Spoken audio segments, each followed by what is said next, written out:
recording. Give Robin a 3, 2, 1. Ready. Hey everybody, and welcome to XR Women. We today are talking about peer-reviewed publishing opportunities. We're going to get to that in just a minute, but first, let's go over the news. Before we begin, we are recording. Your avatar voice and text messages may be shared publicly. Avatar etiquette. Please respect the presenter and audience by controlling your avatar presence. We've all been there. We've all slid up on stage before. I know I did it just like 6 months ago, and it was kind of funny. But, pay attention. Please mute yourself if you're not speaking or someone might do that for you. And respect other speakers' opinions, which do not necessarily reflect those of XR Women or our leadership, and use the raise hand function to ask questions.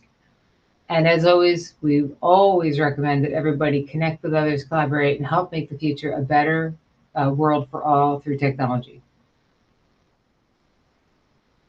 Let's put a big shout out to our sponsors. That includes a lot of us here on the XR Women board, My Third Bloom, myself, 3 Pound, XR Connected, a whole pile of wonderful people who put on these events. Unlimited Awesome up there, Serval, you name it, we've got it. And our platform sponsors like Burbella, Engage, Frame, our Rival Space, and the now defunct Horizon Worlds. And we'll say one last goodbye to them before they go away, I suppose.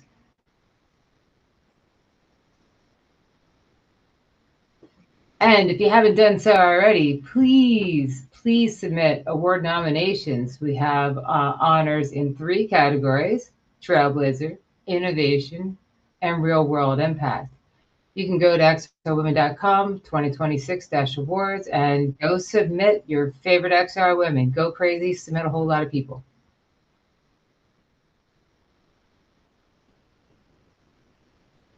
For Trailblazer Innovation, it's for people who make a real world impact. That's kind of your guideline for who to submit there.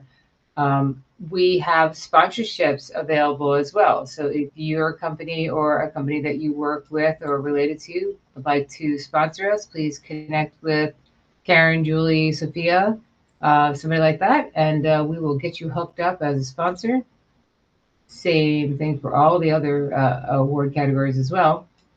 And Karen and I have been socializing the possibility of yet another Immersive Business Showcase. Probably won't be Q3 2026 because that's too soon, so we'll probably need to update that. We're talking about next year and having a bit of planning on that. We're already getting interest from booths, and we're already starting to coordinate around how to get the maximum impact from this type of event. We really want to make it worthwhile for people to come here and stand up a booth, and it'll be different this time. We're not going to go skeuomorphic booth design. We're going to make it really more out there, more fun, more immersive, and we want to do this right. So we want to gauge interest early on. So if you're in a specific industry and you're like, this totally appeals to me, I want to know about it, come talk to myself or Karen, and we can just start the conversation. Every Thursday, we try to get together for game night, and we do lots of different games. We've been playing a lot of Walkabout Mini Golf, been starting to coordinate around pulling in some other types of games. If you play any multiplayer games and you'd like to introduce the group to anything that you particularly love and you want to showcase, or if you make games and you also want to showcase your stuff, please come Thursday night, come play with us. It's a great opportunity for people to hang out and just actually practice what we preach, get in there and play stuff and actually do things in immersive tech that's just beyond the normal day-to-day operations. Great. Thank you, Robin. I'm not seeing your screen anymore. I'm seeing the share screen button. That's it was Julie that was sharing. Oh, it was Julie. Oh, she said she lost connection. Okay. I see. Okay. Yeah. So should she share the screen with you? If not, then I'll see if I can. I am not able to share the screen. I can only zoom in. So. Okay. Yeah. Let's see. Here's the presentation link. I've got it. Let me see if I can take over on that. Let's see. I think first I have to start here. And patience, please, everyone. Apologies for the interruption here, but this is this is technology for you. It's great when it works, and sometimes it requires a little bit of being adaptive. Okay, here we Okay, go. well, we're going to go on to the vibrancy. Yeah. Way up there. I'm clicking. Is this Paige? Do you want to speak to this one?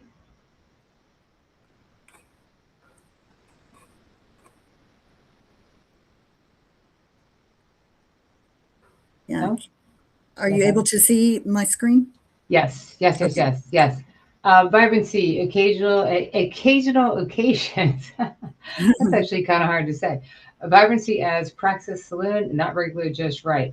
I actually don't know much about this event at all, and I was wondering if Karen or Paige could speak to it for just a few seconds here. Sure. Well, if Paige can't, then I will say that this is a stunning exhibition of work by 14 different XR artists, and their names are listed here. The forms and the styles are quite varied, but Paige has really done a great job of curating this show and bringing them together into a certain kind of conversation. And she's written an exhibition essay, and there are some wonderful notes to accompany the pieces in the exhibition. And so there was an opening for it just a week or so ago, but this is going to be a special event in the evening that's a little more informal. It's not regular, but it's just right, as Paige says on this graphic for it here. And it's an opportunity to explore the show, and maybe interact with some of the artists and talk with Paige about them. It should be a lot of fun, and you must visit the show and interact with the works on display there. So that's what I have to say about that. So I'll move on to the next slide for you, Robin. And here we are. And here we are. I did notice that before we get to this slide, though, there is another slide that's Happy International Women's Day at the end there. So, Oh, yeah. well, All right. Well, somehow that yeah. It just got out of order there. So, yeah, let me just take a minute to say that. Like, that's fantastic. Let's see. Yeah. Is that today? No, Or that was just last this week? month. Ah, I see. As a last ever. That's just shows you how much I'm paying. Every day is Happy International Women's Day here at XR Women. That's what I'm saying. That All right, is let's get right. started That's with our right. peer-reviewed publishing opportunities, Empathic Computing Journal and Immersive Impact Review, an introduction to Immersive Experience Alliance. Yifei, Amy, Erin, come on up, everybody. Let's go. Yeah. I think that we will start with Yifei Shen, who is the managing editor of the Journal of Empathic Computing, and I will ask her to introduce herself and the journal. Are you ready to do that, Yifei? Yes, let me share my screen first. Let's see. Let me make sure you have permission. Are you which let's see, members. I have you down, yes, on your journal Can you see my address. screen? And you should have, yes, you should have permission. Yes, there it goes. Right, great, thank you. Okay, so good morning or good afternoon, everyone. I'm Yifei Shen. I'm the managing editor of Empathic Computing Journal. So first of all, I would like to thank XR Women for giving me this wonderful opportunity to speak with you today. And it's a pleasure to connect with all of you and introduce our journal, Empathic Computing.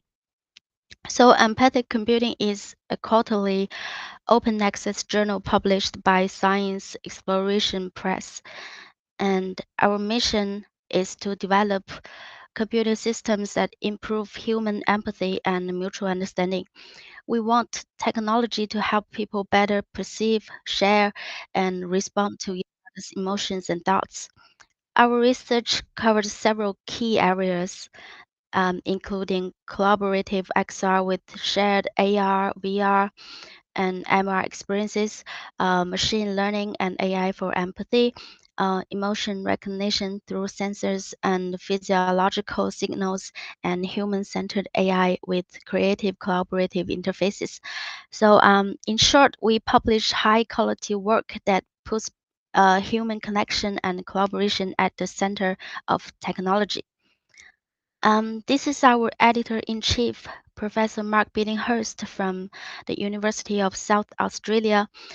He's a world pioneer in human-computer interaction and augmented reality. His work has been cited more than 38,000 times, and his H-index is over 87, making him the most cited scholar in AR worldwide. He also has received several top lifetime achievement awards in VR and AR, and he's also a fellow of the Royal Society of New Zealand. We are supported by an outstanding editorial team, especially many excellent women researchers and leaders. So we have Professor Carolina Cruz Nera, the inventor of the K-VR system and a member of the U.S. National Academy of Engineering. Professor Victoria Interrante, an expert in VR spatial perception, and Professor Stefania Serafin, a leader in sonic interaction design. So with this strong academic leadership, we are confident that your work will be handled with professional care and strict academic standards. We also build a strong academic partnerships with top international events. So for now, we take part in ACM CHI 2026 workshops, including the first ICXR workshop and the third Inter AI workshop.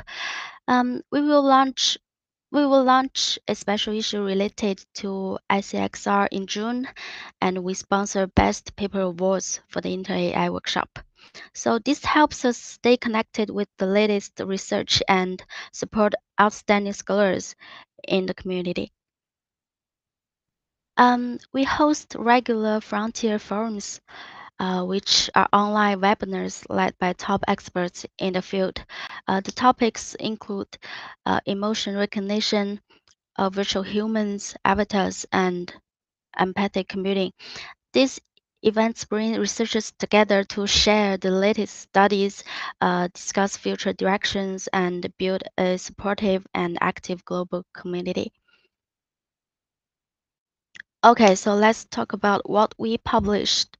We welcome a wide range of article types to support different research needs. So these include original research articles, short communications for important early findings, literature reviews, mini reviews, systematic reviews, and perspectives and commentaries.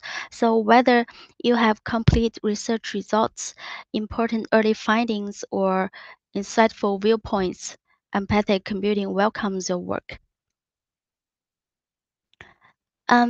Regarding what we require scientific validity, innovative findings, and sound research methods. So we uphold high ethical standards for all human or animal studies. We also emphasize completeness, transparency, and publication integrity, including a clear structure, reproducible results, no duplicate publication, and accurate authorship. So next, let's look at our editorial process and workflow. So on the right, there's the peer review workflow. Started with the submission, we will conduct an initial check and usually get a decision within 7 days. So after the initial check, your manuscript will go through a single blind peer review with at least 2 independent reviewers. So after the revision, we will start a second round of review. Once the reviewers recommend acceptance, we will invite an academic editor to make the final decision. So if the paper is accepted, we will proceed to online publication. Usually this will take about 3 working days. So from submission to a final online publication, the whole process normally takes about 90 days. We will ensure that every paper is processed fairly, professionally, and efficiently with clear timelines and high academic standards. Although EC is a newly launched journal, we have a clear and ambitious development roadmap. We plan to apply for Scopus and AI indexing in 2027, aim for ESCI inclusion in 2028, and expect our first impact factor to reach around 4 in 2029. So publishing with us now means you are joining a growing high-quality journal and becoming a founding contributor to this exciting field. So why publish with us? We can provide dedicated support to authors throughout the whole process, including step-by-step guidance, free language editing resources, and user-friendly tools for submission, status tracking, and revision. And we also offer fast and efficient publication with a smooth submission system, quick editorial decisions, and rapid online publication once accepted. So the most importantly thing, we charge no publication fees at all. So all APCs are fully covered until the end of 2028. So you can publish open access completely free of charge.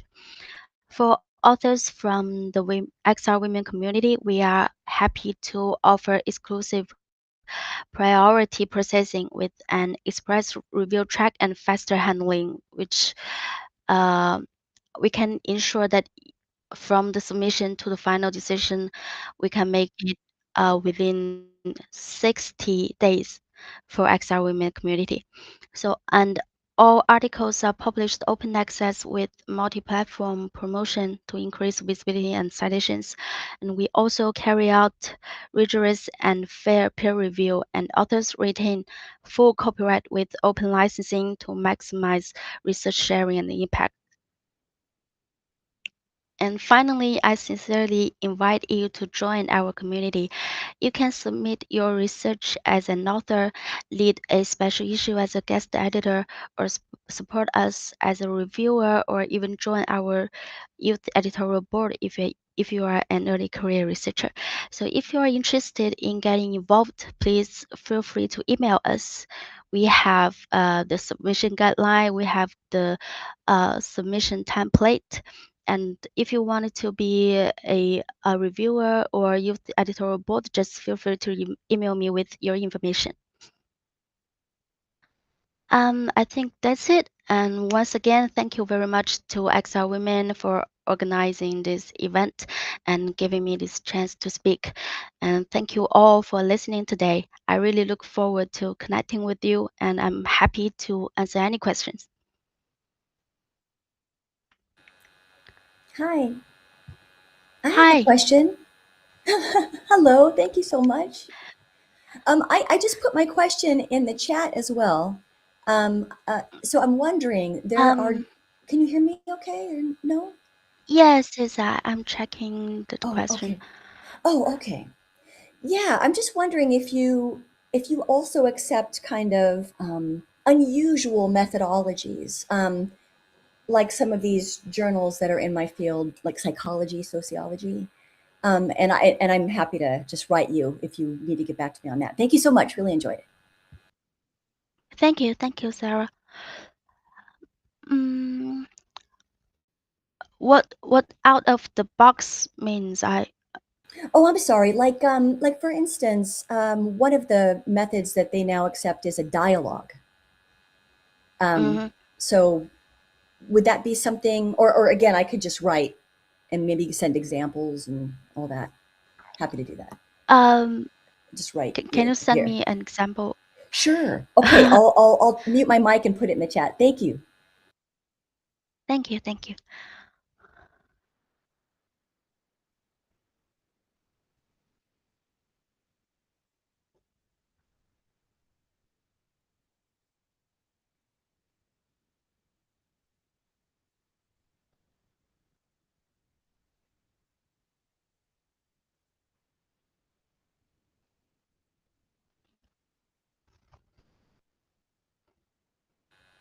I hope you're not waiting for me because it'll take a long time.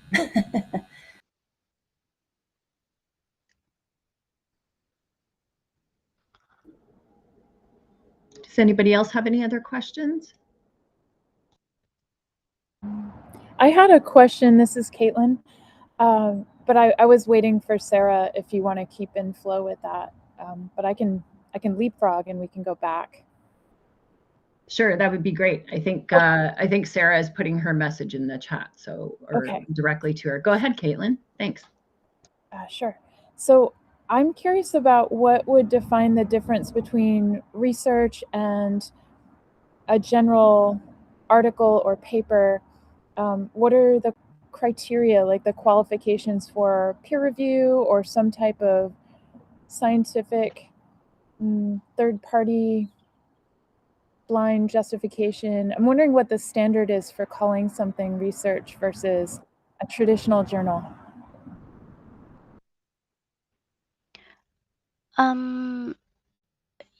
You were talking about the peer review process, or Yeah, I guess keep going. Sorry. Yeah. no, you can talk first. I was talking about in general, with so many self-publishing tools, and I just feel in general like there's a lot of flood of media these days. So what is the criteria for making sure that there's quality material that's been scientifically validated?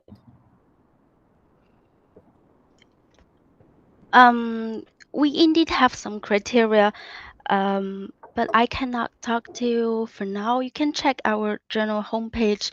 There is the author instructions, and basically for research article, we want to make sure that the articles are original and have a solid methods and have the creative results. Okay, so would the methods need to be associated with, this could be related to Sarah's question, would they need to be associated with an institution or something that would be a third-party validator, or could it be someone just sharing their creative ideas? And I'm asking this really openly because I feel like it's sort of the future of research media, to have that wondering and that distinction. Could I ask a leapfrog question, as Caitlin put it? Would that be okay? Thank you. I think we're in the same boat here. Okay. What I'm wondering too, and I'm sorry, I can't find it right now, and I don't like doing two things at once, so I'll just reach out to you independently. But going back to the leapfrog, so human studies, do you have an IRB process? And if so, is your IRB process, can it be accessed by people that are not aligned with a college or a nonprofit? Could it be accessed? Like, I know that there are IRB processes that people that are not aligned with an institution like that they can pay for. And I'm wondering if you accept those, or maybe that's a good question to ask. I hope that, anyway, there you go. Thanks. It's a nice parallel, Sarah. I like it. Yep. I think we don't have that limitations about the methods and if the patients from institutions or the third party.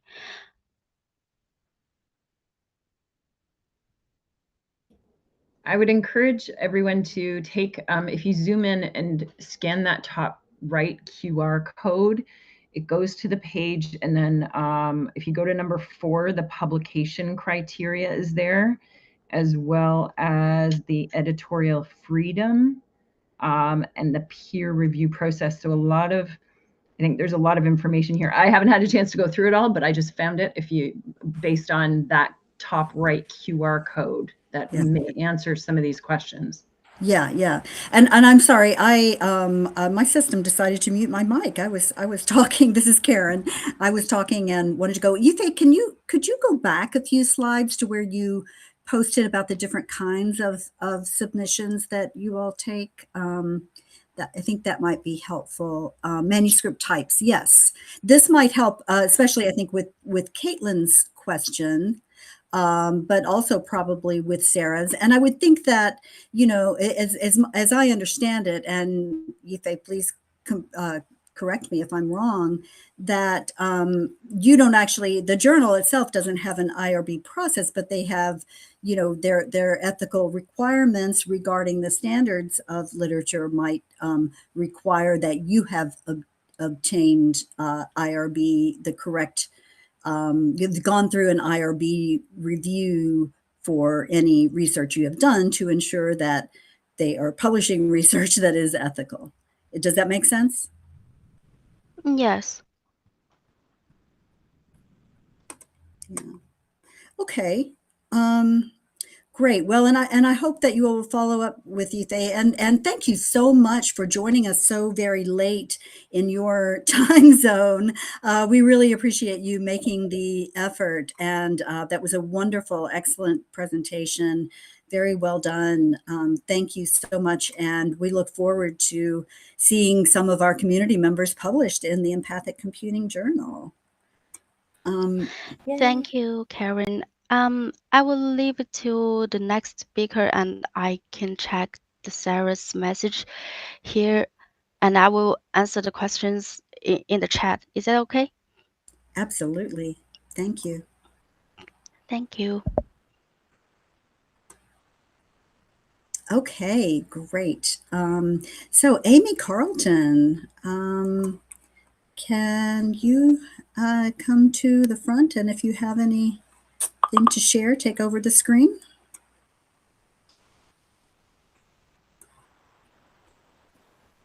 Let's see, Amy, let me find you and make sure I've got your microphone on. There's your megaphone, that is. I thought I heard you say something before. I think you should be able to hear me. I don't know. I can hear you now, yes. Can you all hear me? Okay. Can you see me or no? I don't, oh, are you a purple robot moving toward the front? Is that right? I'm not sure. Okay. Well, as long as you all can hear me. Yes. Okay. So I'm going to go ahead and put the link in the chat for the Immersive Impact Review. So good afternoon, everyone, or good evening to some, depending, or good morning, depending on your time zone. Thank you to Karen, Alexander, and the women of the XR Women for inviting myself and my colleague Erin Reilly, I think, who is joining soon, if she has not already, to come speak to you today about our new journal, the Immersive Impact Review, which is published by the Immersive Experience Alliance, IXA. Some of you might already be members. I know Erin will follow up with a bit more information about IXA as an organization and sort of the value proposition of that community and why it's also a great complement to XR Women to get involved. But today I'm just going to speak briefly about the Immersive Impact Review, sort of the what, how, and why, what it is, how we work, and why you should submit. And first, I'll just give you a little bit of quick background who I am. So by day, I am a faculty member in the Comparative Media Studies department at MIT. Outside of MIT, I have a busy life as a practitioner in the arts and culture space and some immersive work myself, more in, I would say, hybrid immersive work, which I define as using like soundscapes and visuals and analog, where I work a lot with music, collaborate a lot with symphonies and cultural institutions like museums and galleries and such, and also a writer. And so I was super excited to be brought on to collaborate with the Immersive Experience Alliance on this project with my co-editor, Michael Epstein, who is the founder of Walking Cinema, an immersive a company that is based in San Francisco, and Michael is himself also a journalist and an alum of MIT's Comparative Media Studies department. So we have that connection as well. We launched our first issue in March, actually, just a month ago at South by Southwest. Erin Reilly was gracious enough to host us on behalf of the Immersive Experience Alliance at UT Austin's Texas Immersive Institute. We had a great launch event and featured two of the authors that were represented in our first issue, as well as an upcoming author, Idris Brewster.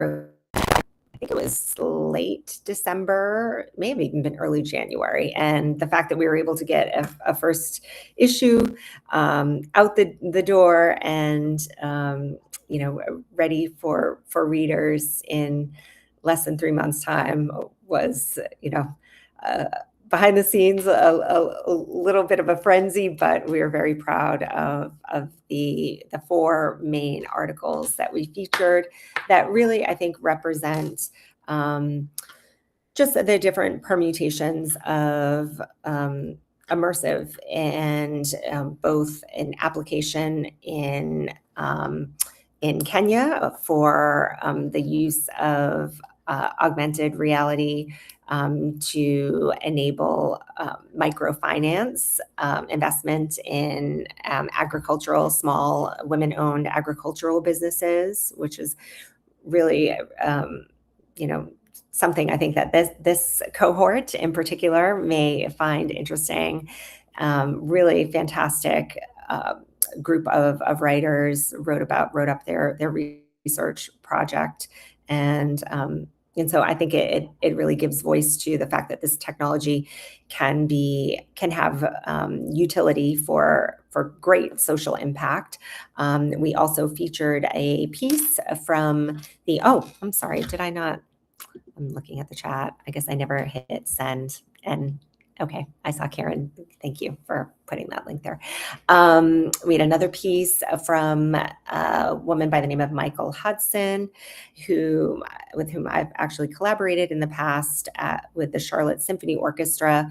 The Charlotte Symphony Orchestra was the recipient of a Knight Foundation Art and Technology grant, and they're really, actually, just a side note, not just because I've collaborated with them in the past, but they've been singled out by the American League of Orchestras and other national organizations for their being standouts in their diversification efforts and just innovating in their programming. And one of the things that they did with this Knight grant was to develop 3 different immersive experiences, and one of them is more analog, and you can read about it, and they've continued that. So that's sort of an interesting, more in the arts and culture space. And then we have a journalist, like how is immersive being used in the world of journalism.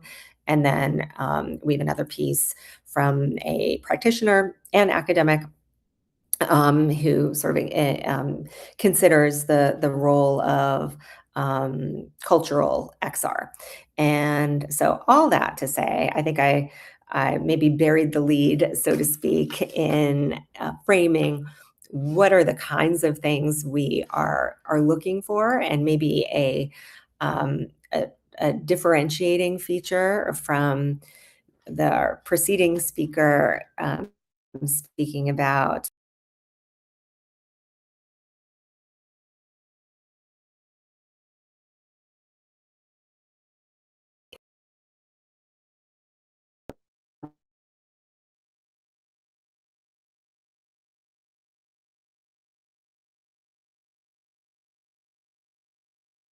and you can see even in our copy online as an online magazine. And, we say that we are exploring the intersection of immersive experiences and social good. And so we are very interested in work that is both rigorous, but at the same time accessible, and that looks at how immersive technologies and experiences contribute to social impact. And we have a variety of, types of, like genre suggestions. And this is, I think, in some ways connects to the question, I believe it was Sarah who had asked about sort of out of the box methodologies and so forth. And I would say the Immersive Impact Review is most certainly a place for those, maybe, I don't know, hybrid style pieces. And you can see, as I said, on our site, we have, some suggestions like, of different generic types like provocation, certainly the standard, like traditional. I mean, I'm an academic at heart, not going to lie. So there is that format of the traditional academic article. But we also want to see case studies. We want to see that, sort of how they built it kind of things. But, my co-editor, Michael Epstein, and I really talk about wanting to see rigorous data. If it's a case study or a how our team built it, we don't want to just see, oh, this was very positive, right? But like actual data, like what are learnings that may have come from this, outcomes that may have not aligned with initial expectation. And, where is, data, whether it's audience response surveys and things like that, to be able to support those claims. So I'm trying to think of what else. We just issued our call for the second issue. Submissions are due on May 15th, which is a quick turnaround, but we're asking, or I should say not submissions, but abstract submissions. So just to clarify, because that is something that I think a lot of, and I'll put that link in the chat as well. As I said, I've already revealed myself as, an academic at heart. And so that the standard practice is to submit the full paper, not in, I also write in the mainstream for a public audience, and practice there is to submit a pitch. So we are more aligned with that model. So think more pitch / abstract as opposed to a full article. So if you're thinking, oh my goodness gracious, Amy, this sounds great, but May 15th, and especially if you have a toe in the higher ed world and you're thinking this is the time where everything's coming to a head and there's no way I can submit a full paper at this time, fret not. You could submit a 150-word abstract / pitch, and by filling out the Google form, and then we'll get back in touch with you post haste and begin the conversation. And I'm looking, Caitlin's question, simultaneous submission. So I'm taking that to understand you may have like a few different ideas. And if that's the case, yes, absolutely. Submit as a group as well as individually, certainly. Mm-hmm. Or did you mean, Caitlin, like, yes, like, because some journals don't like you to have something that you submitted elsewhere already. So have it being submitted to more than one place at the same time. I think that's what she meant. Oh, simultaneous submissions. Okay. I would ask that you just note that. So if it is under review somewhere else, because if we accept, obviously, then we would want to know like that, then you would notify the other parties in play, or that you would notify us, pronto if you received an acceptance from another publication. Yeah. Okay. Great, Happy thank to, you. yeah, happy to take any questions that folks might have.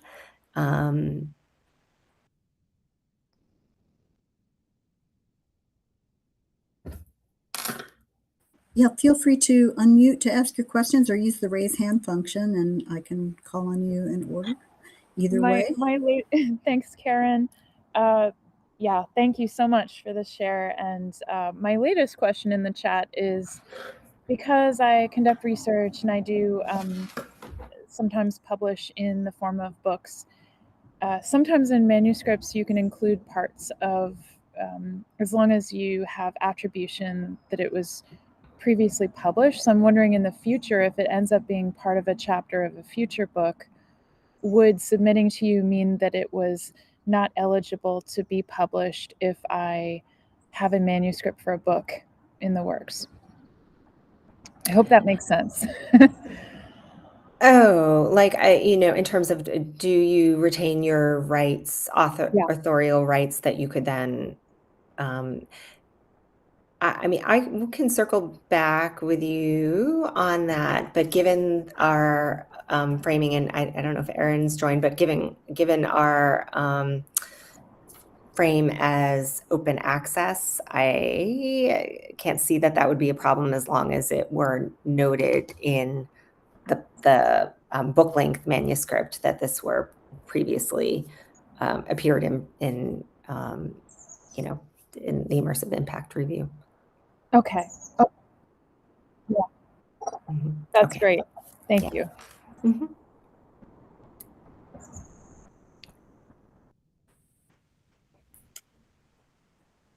Yes. Hi, Linda.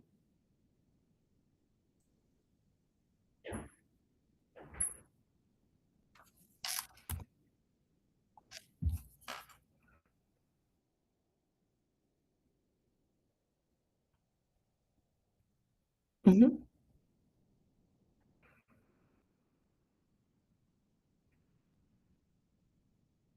Mhm.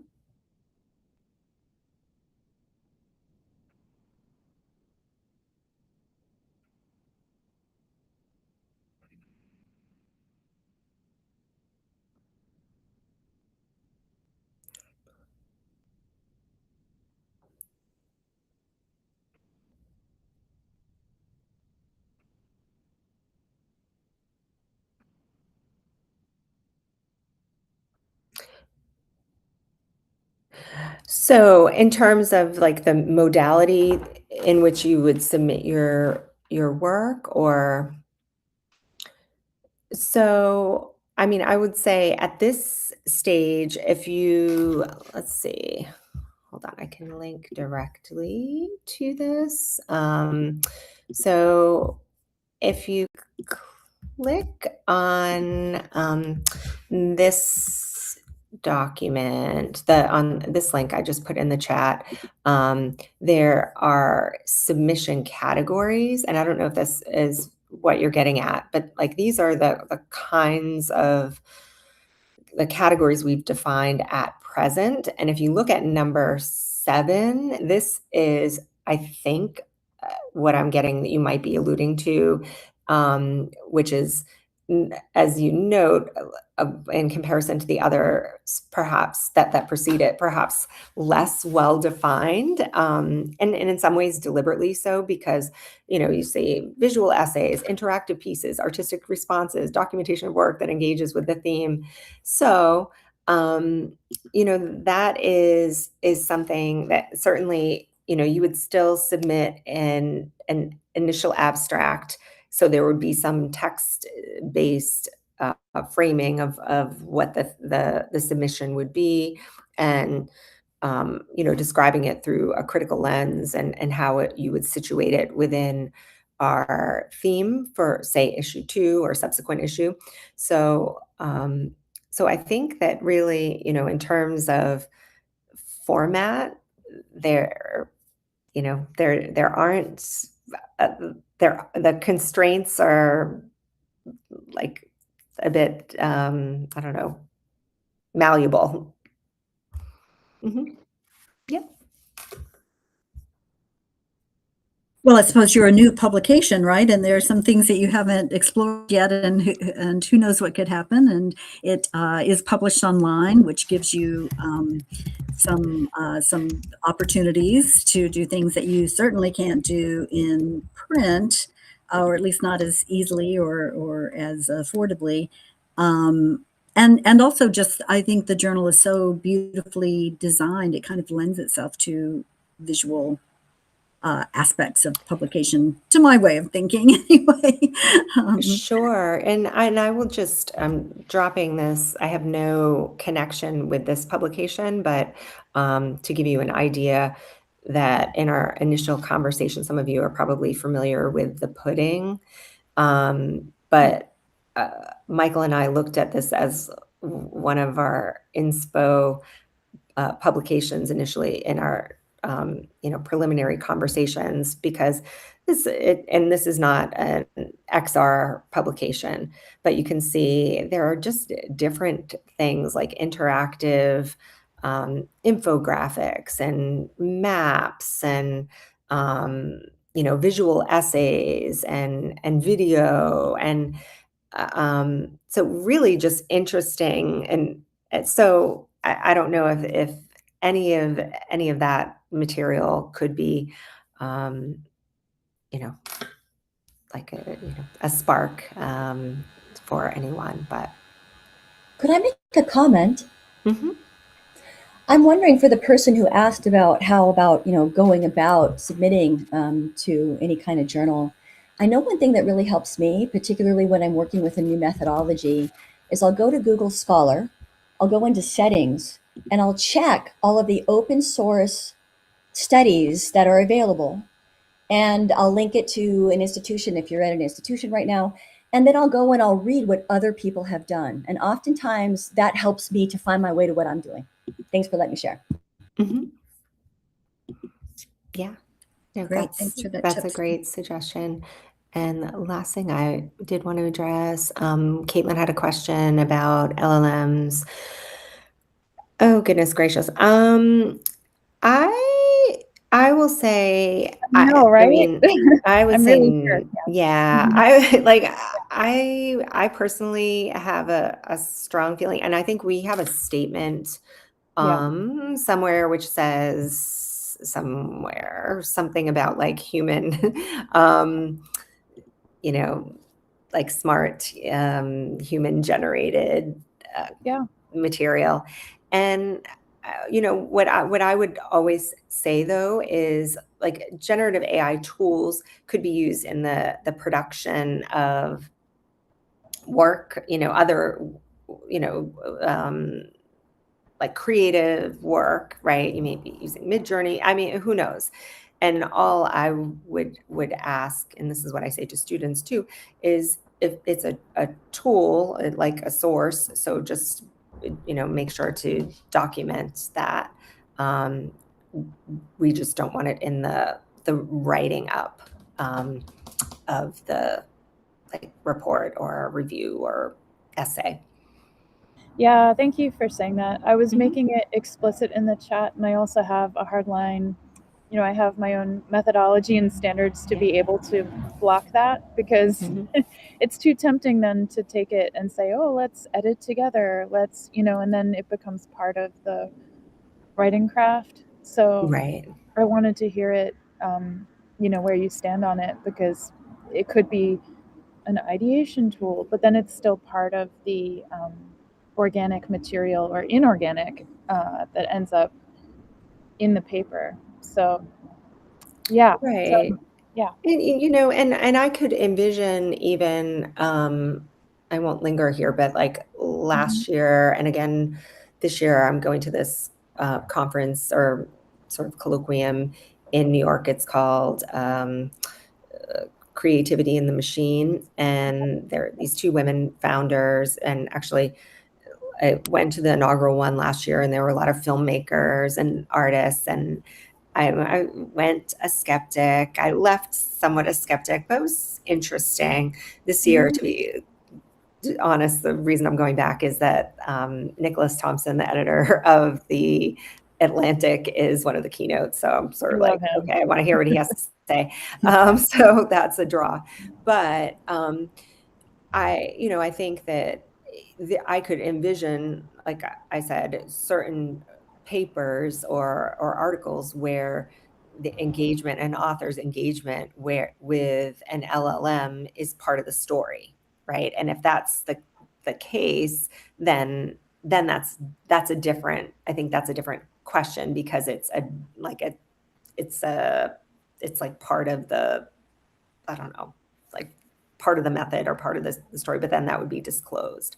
It's different, I think, than just like feeding one's work in, like, oh, can you clean this up, or can you do this or that? Yeah. Thank you. Yep. Yeah, thank you. Thank you so much, Amy. Really appreciate it. Of And course. good discussion here. And I'm conscious of time, and we still have yet to hear from Erin Reilly, who is joining us from the Texas Immersive Institute. Erin, would you like to introduce yourself and the Immersive Experience Alliance?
Great. Thank you so much, Erin.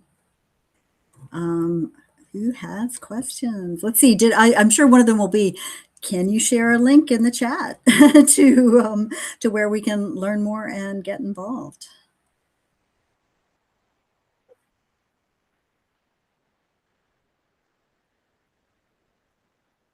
Okay. Mhm.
Awesome. Thank you so much, Erin.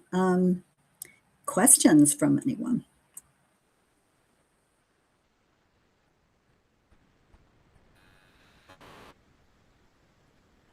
We will. I have a. Oh, sure, sorry. Sarah. Go ahead. Go ahead. I have a quick question just about, and forgive me if I'm wrong about this, but when I saw your name on the slide, I got very excited. And so I'm just going to ask you, how are the students liking this? What's the vibe of the students? I mean, I know we don't have a lot of time, but yeah.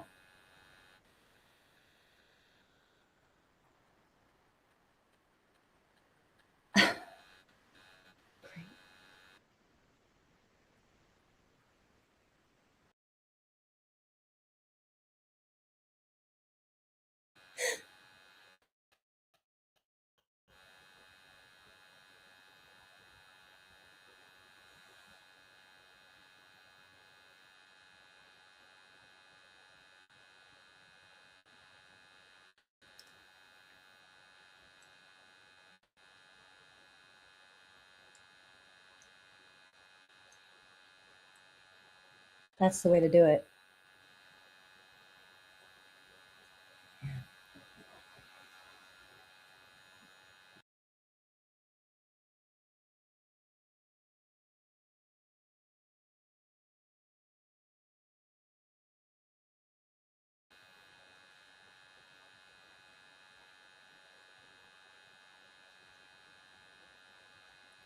Thanks so much.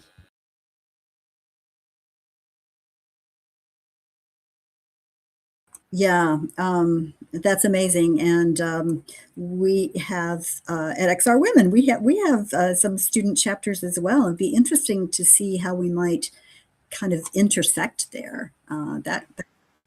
Yeah. Linda He, who's here and asked a question before, is an officer of our student chapter at the Ringling College of Art and Design, a graduating senior, I might add, and very talented, a hackathon winner, multi-hackathon winner, I should say, and just very talented young person who is launching her career very soon. So yeah. Yeah. So I think that we're formally at the end of our time here, and so I will once again thank our speakers: Yifei Shen from the Empathic Computing Journal, Amy Carleton from the Immersive Impact Review, and Erin Reilly from the Texas Immersive Institute and the Immersive Experience Alliance. Thank you so much for sharing about your publications and organizations with us and providing us with ways that we can get involved. We love what you're doing here and are super excited to have you join us. Thank you so much for being here today.